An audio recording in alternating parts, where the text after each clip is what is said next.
നബി സല്ലല്ലാഹു അലൈഹി വസല്ലം തങ്ങളുടെ ഒരു ബഹുമാനം നമ്മൾ അറിയണം. 1400 കൊല്ലങ്ങൾക്ക് മുമ്പ് നബി സല്ലല്ലാഹു അലൈഹി വസല്ലം തങ്ങളെ മസ്ജിദുൻ നബവിയോട് ചേർന്ന് ഹുജറത്തുൽ ശരീഫയുടെ ഉള്ളിൽ ആയിഷ റളിയല്ലാഹു അൻഹയുടെ വീട്ടിൽ മറമാടിയിട്ട് ഇന്ന് വരെ മദീന കണ്ണടച്ചിട്ടില്ല. ഇന്ന് വരെ മദീനയിൽ നിന്ന് മദീന വിജനമായിട്ടില്ല. ഇന്ന് വരെ മദീനയിൽ നിന്ന് കണ്ണടഞ്ഞു പോയിട്ടില്ല. മദീനയിൽ നിന്ന് ജനങ്ങൾ ഒഴിഞ്ഞ ഒരു കാലം കോവിഡ് കാലത്തും മസ്ജിദുൻ നബവിയുടെ ഉള്ളിൽ ആളുണ്ടായിരുന്നു. മദീനയിൽ നിന്ന് ചരിത്രം നോക്കിയാൽ വിജനമായ ഒരു കാലം ഹറാ യുദ്ധകാലമാണ്. ആ സമയത്തും മാനായ സഈദ് ബിനുൽ മുസയ്യിബ് തങ്ങൾ മസ്ജിദുൻ നബവിയുടെ ഉള്ളിലുണ്ട്. ഹബീബായ സല്ലല്ലാഹു അലൈഹി വസല്ലം തങ്ങളിൽ നിന്ന് സന്ദേശം കിട്ടിയപ്പോൾ നിസ്കാര സമയം മനസ്സിലാക്കിയെന്ന് ഇമാം സുയൂത്തി റളിയല്ലാഹു അൻഹു രേഖപ്പെടുത്തുന്നു. അങ്ങനെ മഹാനായ സഈദ് ബിനുൽ മുസയ്യിബ് തങ്ങൾ അപ്പോഴും പള്ളിയിൽ ഉണ്ട്.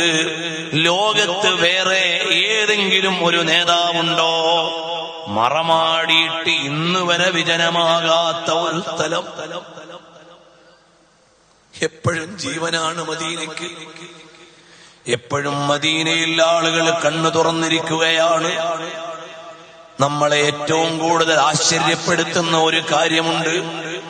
സുബഹിക്ക് മുമ്പ് പള്ളിയിലേക്ക് തഹജ്ജുദിന്റെ സമയത്ത് തിരക്കിട്ടു ഓടി പള്ളിയിൽ ഒരിടം കിട്ടാൻ പോകുന്നവര് ആ ബാബുസലാമിന്റെ അടുത്തെത്തുമ്പോ പച്ചക്കുപ്പ കണ്ണിൽ പെടുമ്പോൾ ബാബുൽ ബഖീഇന്റെ പരിസരത്തെത്തുമ്പോ ഓട്ടോമാറ്റിക്കായി ഒന്ന് ബ്രേക്കാവും. അവിടെ നിന്ന് സലാം പറയും.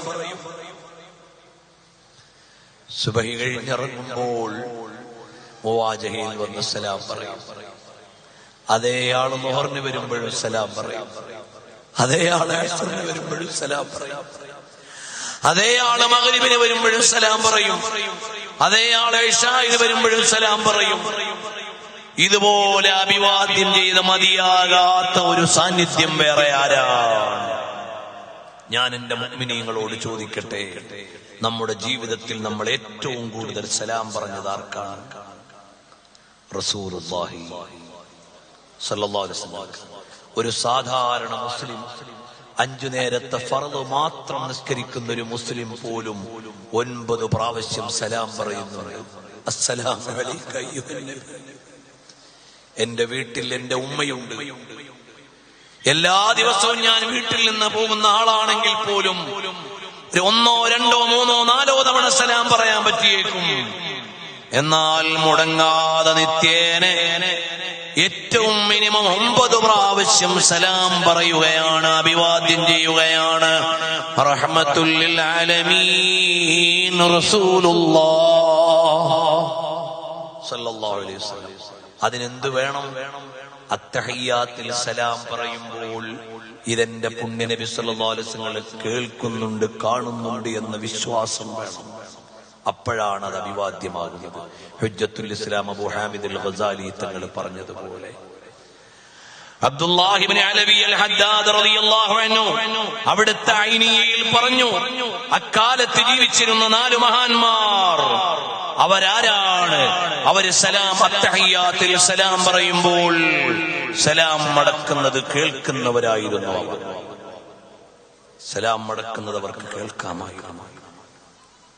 നമ്മുടെയൊക്കെ നിസ്കാരം എവിടെ? നമ്മുടെയൊക്കെ സലാം എവിടെ? ഹബീബായ സല്ലല്ലാഹു അലൈഹി വസല്ലം തങ്ങളെ ആത്മാവിൽ അനുഭവിച്ച് അഭിവാദ്യം ചെയ്യാൻ അല്ലാഹു നമുക്ക് തൗഫീഖ് ചെയ്യട്ടെ. ഹബീബായ സല്ലല്ലാഹു അലൈഹി വസല്ലം തങ്ങളെ ഉള്ളറിഞ്ഞ് മഹബ്ബത്ത് വെക്കുന്ന യഥാർത്ഥ മുഹിബ്ബീങ്ങളിൽ അല്ലാഹുവേ ഞങ്ങളെ നീ ചേർത്തു തരണം അല്ലാഹ്.